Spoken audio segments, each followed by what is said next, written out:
Hi guys, I'm going to start a little mini-series covering some of the more difficult campaign missions. Primarily I'm going to focus on the final mission on specific chapters that I see people are having a lot of trouble with. So today we're going to go over chapter 7-15 on normal mode. Now, before I pick a team, if you inspect the boss, there's a few important things to note about this map. There are two of these outlook points to detect hidden creatures, which I believe are the phantom creepers, and nothing can block it, so you need to have units here to reveal them. And the main boss, of course, is Ludwig. So picking a team, obviously what I have and what you have is going to be quite different, so you'll have to experiment and find out what works for you. For this level, I like to have two healers, and Eloin is a strong healer. But if one healer gets rooted, they can die, or the people they're supposed to be healing can die. So I like to have it so that they're able to heal each other in that scenario. As for the rest of the team, you need a lot of frontline defense to block a lot of stuff, and you need to have the ability to dispatch the waves that come. So I'll take out my Lord for this one, and I'll bring Lisa in. So I have King Shark, Lisa, Nalvras. So those are going to be my 3 units to deal with the excess damage. I have 5 fighters. I don't need 5. I can drop him out. And I will take Sitnauta. So I have a slow. I believe this is quite similar to the team I used to beat it just recently on hard mode. So this should flow throughout the different difficulties. So I'll try and do it on the 2 difficulties I've cleared. I can't quite do this on expert yet, but maybe in the future. First thing I want to do before we start the fight is go to the monster manual and go over these units. These skeletons, you have them at the start. They come 6 aside. Nothing too interesting there, just general mooks. We'll go over the boss last. There are some superior abyssal beholders. Again, it's not too interesting. They're very resistant to magic.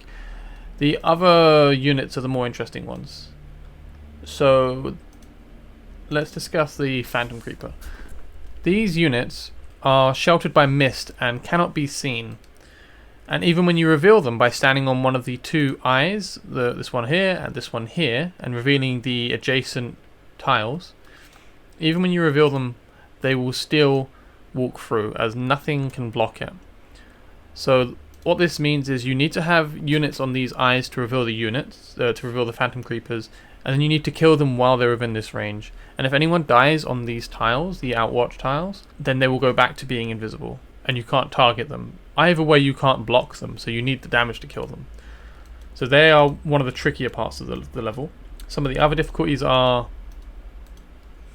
the Fallen Templars get thrown at you after a couple of waves of phantom creepers. They're very tanky, and they will hold up your frontline fighters, but nothing too interesting with them. They're just very resistant to physical damage, which is why I like to use Scorch. And at the end, there is Baron Salem. There's a bunch of these guys, very tanky, not much resistance, just a lot of health, a lot of damage. But this is kind of at the end, just to try to finish you off. The main talking point of this mission is Ludwig the Hierophant. Now, he's quite interesting, and he has a few skills, and one of them isn't mentioned here, I believe. To begin, life leeching. Ludwig waves his tentacles and randomly immobilizes a hero, making the victim unable to take any action and dealing continuous damage. All damage dealt steals HP and provides health to Ludwig proportionally. The life-stealing aspect doesn't really matter. The issue is the random immobilize. If this hits your healer, it can put you in a pretty tough situation, because the damage over time is quite severe if you're like on parity with the mission difficulty. It also means that if the healer gets hit, then your DPS are caught without a healer.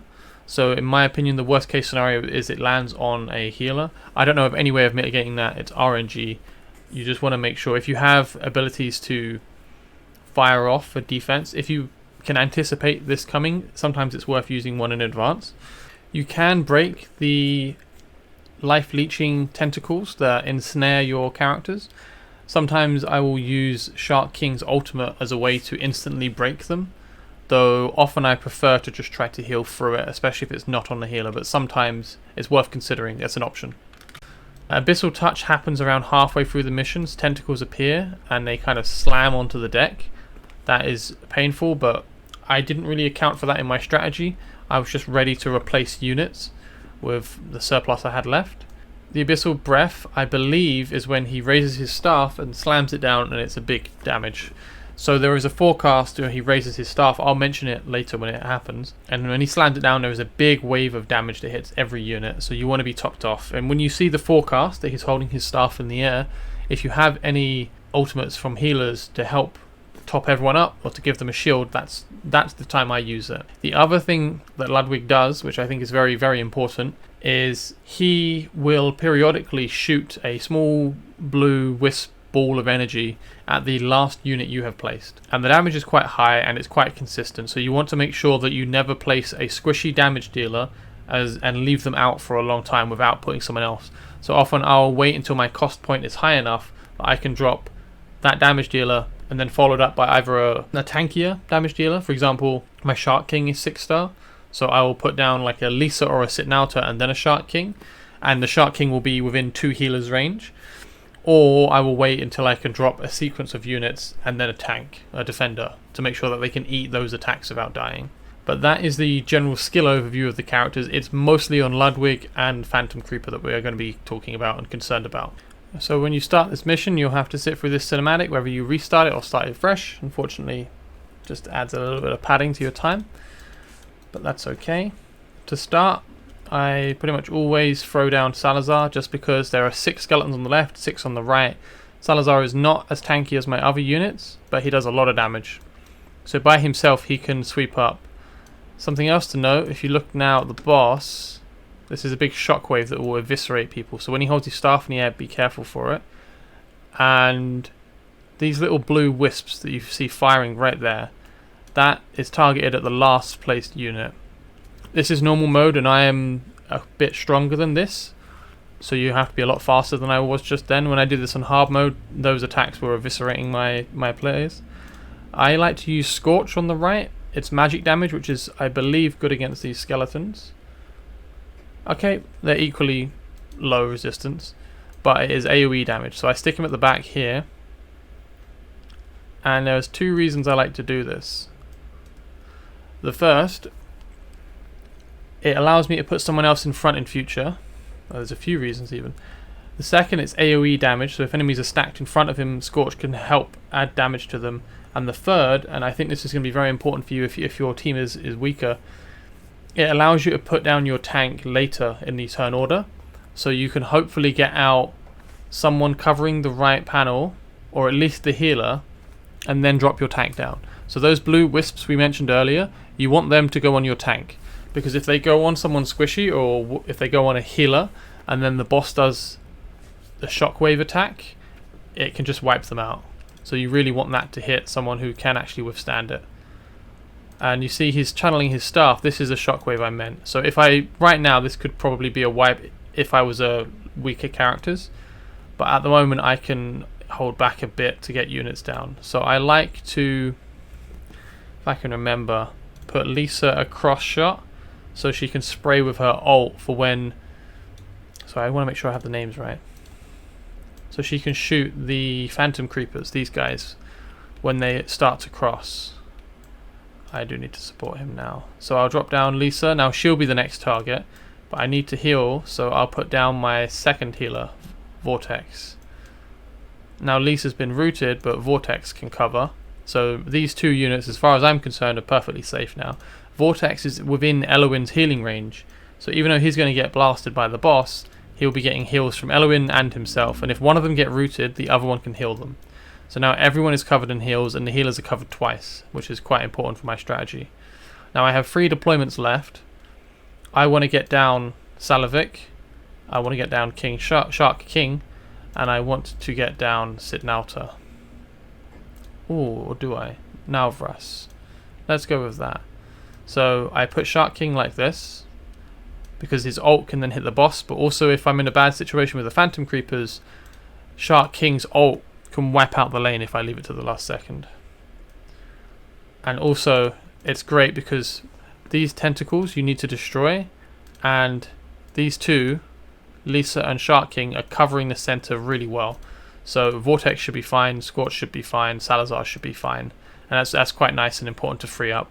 One of the worst case scenarios you have is in a clutch moment when your main healer gets rooted. That can be quite difficult. I will drop down Nalvarus like this, and then I will drop down Salovic like this. I'm doing it quite slowly because I'm trying to make sure I explain everything. You'll need to be a lot more hurried than me if your team is less strong.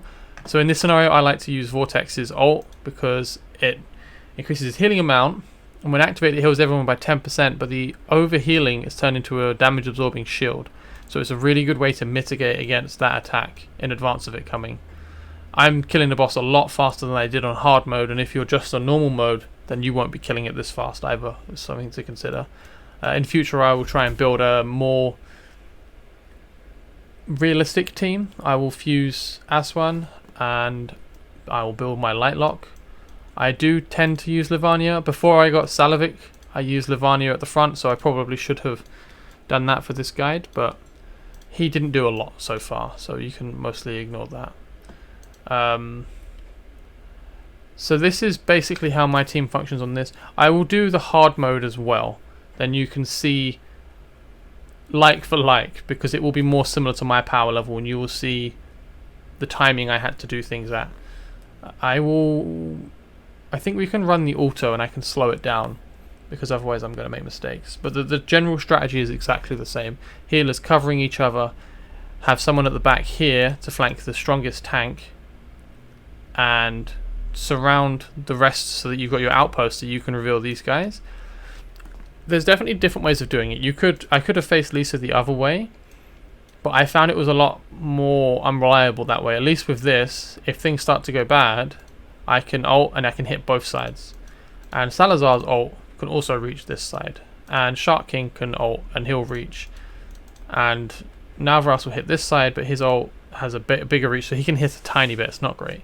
But I just try to kind of point everyone inwards so I can cover the lanes. I'm more worried about the central lanes rather than hitting on the outside. Killing them on the outside is nice, but when you're not killing them this fast, you don't have that much time. So I'll cut the video now to the end of this mission, because the rest is, well, I'll speed the video up for the rest of this because it's not that interesting.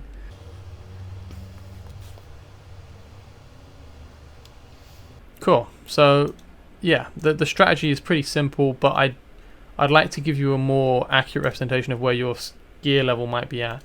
So for stats, you can see the two legendary fighters doing all the work. I think this is quite a fighter intensive mission, at least it has been through how I've played it. You can also see Shark King does a lot of work.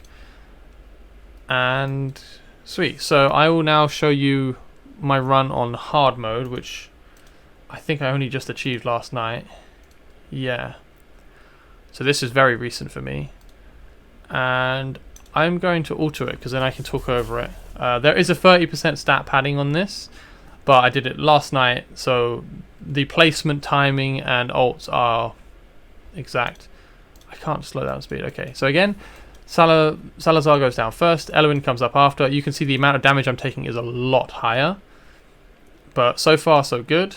Elwin gets rooted, so I drop Vortex sooner. I put Sitnauta here instead so I can slow things down, and I just about get down the tank. This wasn't ideal for me. I wanted to have Scorch down behind him, but I just didn't have the time. I had to rush to get Vortex down, and then I didn't have enough time because Scorch costs a bit more to get down. So, and you saw that was quite a tight placement. So now I've got 4 people down. I drop down Nalvarus just after the AoE burst from the boss. I put down Shark King because he's kind of tanky and he's within 2 healers. He's got Elwin and Vortex on him. I put Scorch on the left this time, and I think it's because I wanted to hold Livania for the right if anything goes bad, if anyone dies. But now you can see the rest of it kind of just plays out. People are covering fairly well. My Lisa isn't built very well, which is why I didn't use her. Shark King used his ult there just to clutch save against the creepers. And now this is the part which I struggle with quite a bit. You get overrun by these two, and they will just block off a lot of your offense. So killing them quickly is important. And I do burn my fighters' ults to try to get through these faster normally. I can't reach at the moment on Salazar though.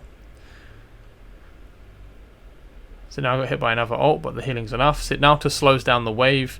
I focus on the left side. Shark King wipes out the left. Now I can focus on just the right side. This Sitnauta and Shark King crossfire is just enough to deal with those 2 creepers. This is getting close, but just able to kill. Now I have all these tendrils banging on me as well. Sitnauta goes down, hanging in on the main rows.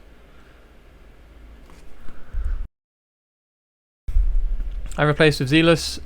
Not the most important placement, I just wanted to make sure I had someone there. But it's just the boss left, and at this point I can just mob grind against the boss. So the general strategy is exactly the same as you can see. 2 healers overlapping each other, heavy tanks at the front line, an AoE burst unit to be able to clear the middle if the creepers get that far. A healer on the left one, you can whatever one you like. I just picked the left as my weaker front line. And the other side I did stick Sitnauta, but she died. So you can see it's not the cleanest run, but it worked. But that's the general strategy I adopted for these runs. So you can see from the stats once again, Salazar doing the majority of the work. Quite a bit of work from Shark King though, I think is a notable mention, especially because he's a 4-star epic. But yeah, I hope that helps. Apologies if it's a bit fast. I just wanted to make sure I could show you relatively easily how to handle Chapter 7 Mission 15. If you have any questions or comments, please let me know below, and I will hopefully make another one of these soon. Have a good one.